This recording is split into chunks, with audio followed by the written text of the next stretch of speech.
So I've watched a lot of your films on homosexuality, and they're all really, really good. But I had a question, because I definitely picked to be gay. I was gay from day one. Does everybody pick one of their lifetimes to be gay to experience it? Is it something you have to learn, or not everybody? And what is? It isn't like that. You're going to enjoy an understanding of this. The most significant thing that we want to say to you is that, and this is so helpful in terms of what we were just talking about. So the subject that is highlighted right now that we really want to emphasize is, what does my vortex look like in relationship with what I perceive it to be? So let's just stay there for a minute. You've put so many things into your vortex as you stand here in this physical body that there isn't one of you who could really recognize and define in precision what's in there, because you've put it in there over a long period of time.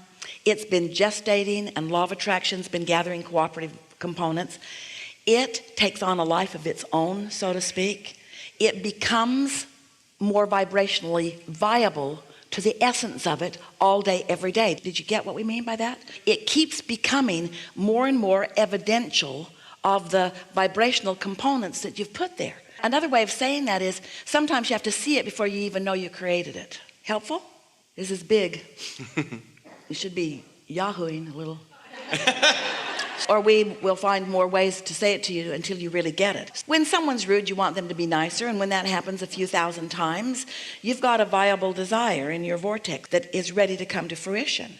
When you don't have enough money, you want more money. That one's easy. But there are so many experiences at all levels of your being, even cellular levels of your being.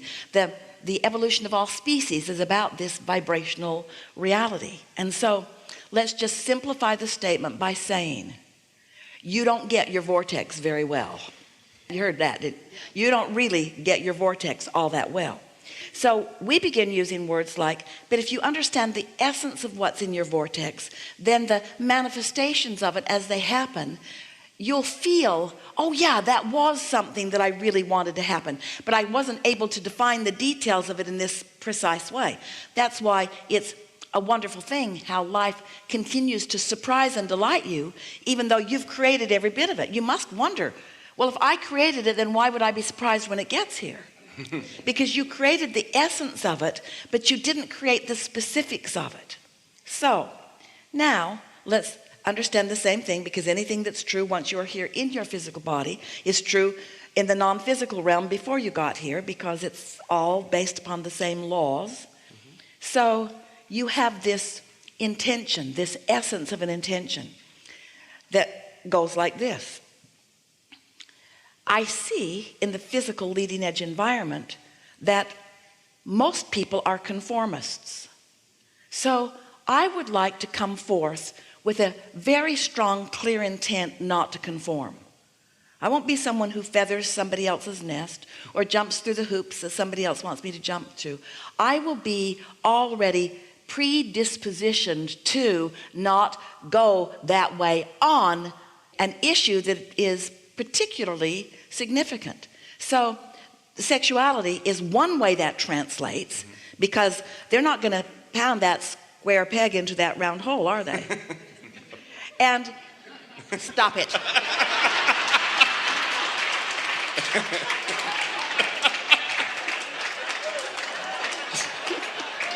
We blame Esther for that. We do. We blame Esther for that.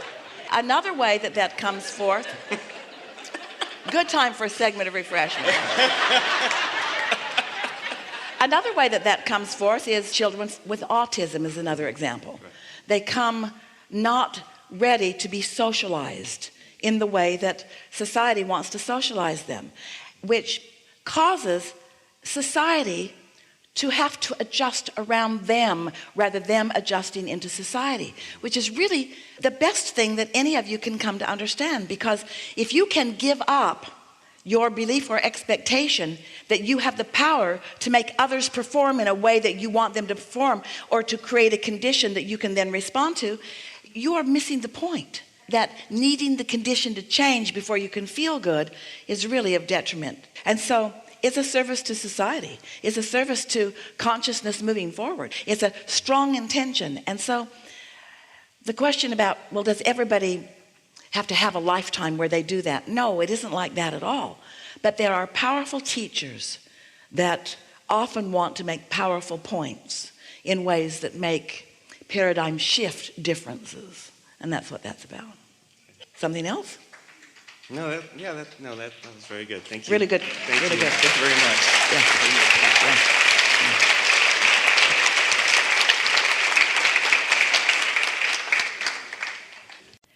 Hi, this is Esther Hicks, and this is the Law of Attraction Workshop Series. This workshop was recorded in North Los Angeles, California, on Saturday, the 13th day of August of the year 2016. Hi, this is Esther Hicks, and this is the Law of Attraction Workshop Series.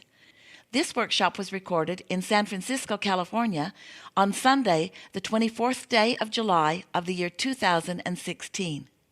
Hi, this is Esther Hicks, and this is the Law of Attraction Workshop Series. This workshop was recorded in Portland, Oregon, on Saturday, the 18th day of June of the year 2016. We're done. This has been a very good day. Lots of nuggets. There's no homework. Quite a day of focus. And yet, not the normal exhaustion one might expect. A sort of renewal of who you are. We are pleased with the nuggets that you have provided for all that is. The entire universe is benefiting by the combining of that which you are. There is great love here for you. And for now, we are complete.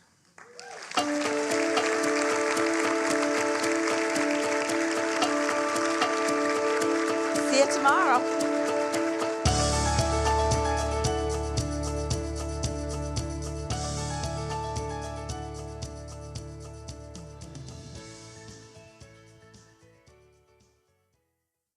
Something else? Yes, a couple of things. So I have written a novel that I really want to help serve a lot of people and to crack people open to higher purpose and divine communication in a really fun and interesting way. And I launched the novel in the fall, and I've done my best to just take my hands off the wheel, focus on things that are working, and let it go, and things are going well. So my question to you is just, and even though you're speaking to me, I know you'll be speaking to everyone in the room too. We're speaking to you. Okay. Just any advice on ways that I can align to serve on a bigger, higher level with ease? The same creative energy that you tapped into, and you know that some of the segments of that book flowed, and some of them you struggled hard on. Okay. And the results are very good. We're not implying that the struggle didn't eventually turn to greater ease, but you know what we're talking about. Yes.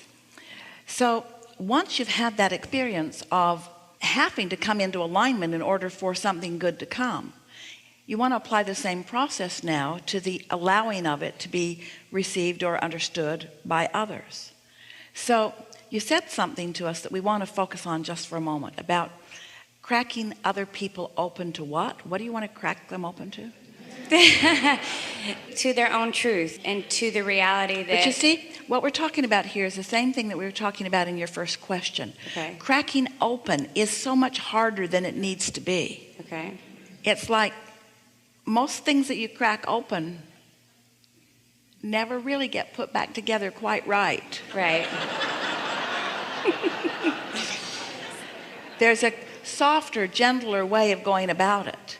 But a lot of people think that they just need to be jolted into the awareness that things could be better. We would encourage you to understand that there are those who are exactly ready for what you have written. Okay. And just softly ask and trust that law of attraction will match those people up with what you are offering there. Okay. You see what we're getting at? Yes. Because in sales, and almost everything is to some degree, most people approach it from the standpoint that I need to find a very severe need in you, which I will fill with this. And so you need to be cracked open in order to discover the important, but most of them, once they're cracked open, they don't survive. Okay. So would it be beneficial for me just to really see this as bringing fun and ease into people's lives? Precisely. With potentially enlightening an aspect of themselves. Okay. Much better. Okay. Much better. And just that simple shift. And it's interesting because I've been trying to figure out the genre because it's a new genre that I've created, and it just came up with enlightened fiction.